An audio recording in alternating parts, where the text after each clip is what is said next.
El estudio se iluminó, y la transmisión avanzó como cualquier otra noche, pero algo en el ambiente cambió de tono. El presentador lo percibió, y el público también, aunque nadie pudiera describirlo con precisión. Las palabras pronunciadas adquirieron un peso que no suele tener lo cotidiano. Hubo miradas que se cruzaron, silencios que hablaron, y gestos que invitaron a la interpretación. Desde ese instante comenzaron las preguntas. Y hoy estamos aquí para dar cuenta de ellas. No afirmamos nada, pero compartimos lo que se siente en este momento. Hay dudas que flotan y comentarios que se murmuran con cautela. La coincidencia parece demasiado precisa para algunos y perfectamente casual para otros. Ese contraste es el que mantiene viva la conversación. El presentador refleja esa dualidad con su voz serena. Y ustedes, del otro lado, la reconocen. Mahasin Meravet pronunció un mensaje que dejó eco más allá de la pantalla. Fue un mensaje fuerte, contenido, medido, pero imposible de ignorar. No se nombraron destinatarios, y sin embargo, muchos pensaron en uno. Los gestos, la entonación y el contexto hicieron que surgiera una hipótesis. Nada fue dicho de manera directa. Todo quedó suspendido en esa zona donde la interpretación manda. El nombre de Senk Torun apareció en los pensamientos de quienes seguían la transmisión. Nadie lo mencionó en voz alta durante el mensaje, pero estuvo presente en el aire para muchos espectadores. Esas asociaciones nacen solas cuando las emociones se reconocen. El presentador no confirma ni desmiente, solo describe lo que se percibe. La televisión a veces funciona como espejo de lo que la gente ya siente. Y eso ocurrió esta vez. La pregunta central se repite. ¿Fue casualidad o fue intención?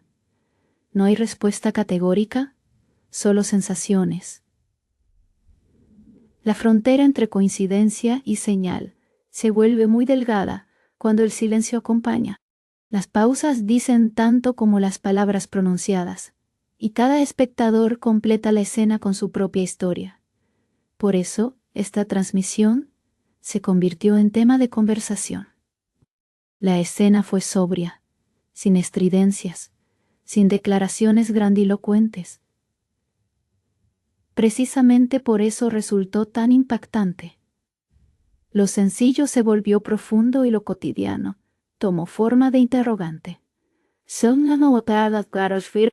Nadie esperaba que un mensaje tan breve pudiera abrir tantas interpretaciones. Pero así sucedió ante los ojos de todos, y aún sigue resonando. El presentador relata los hechos con prudencia, sin añadir nada que no haya estado en pantalla. No se trata de anunciar, sino de observar con atención. Las emociones que acompañaron el mensaje fueron evidentes, aunque nadie pueda medirlas. Había firmeza, había calma y también había una decisión interna reflejada en el rostro.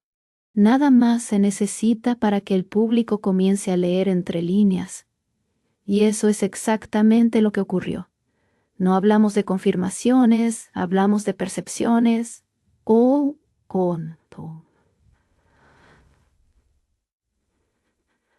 Y eso es exactamente lo que ocurrió. No hablamos de concepciones. La audiencia se convirtió en analista involuntaria de gestos y silencios. Cada frase fue escuchada más de una vez en la memoria, cada mirada recobrada en la mente. Pareció tener significado.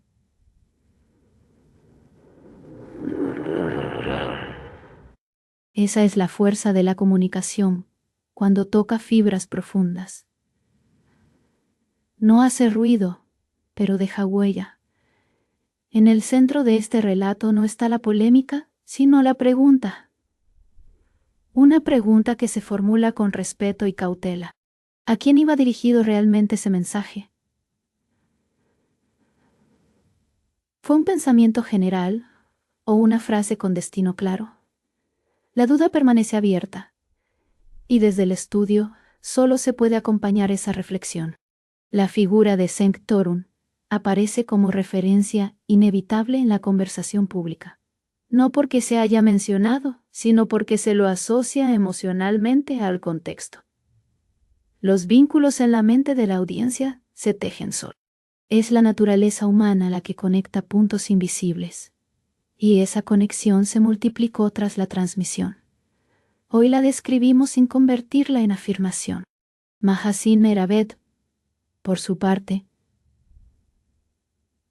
pronunció palabras que parecían cargadas de intención. No hubo nombres, no hubo señalamientos, no hubo explicaciones adicionales. Precisamente esa ausencia de detalle abrió más espacio para la interpretación. El presentador repite el mensaje con neutralidad, dejando que cada oyente saque sus propias conclusiones. Porque esta historia no se impone, se sugiere, y en eso reside su fuerza. El clima de estudio cambió apenas terminó la transmisión. No fue tensión, sino una especie de silencio pensativo. Los técnicos, los espectadores y quienes seguían desde casa parecieron compartir la misma sensación. Algo había quedado flotando, algo que no se nombra fácilmente, y ese algo sigue acompañando cada análisis posterior. Este relato se cuenta como noticia porque llegó como noticia, aunque no traiga datos nuevos. Lo que trae es una atmósfera, una pregunta y una emoción compartida.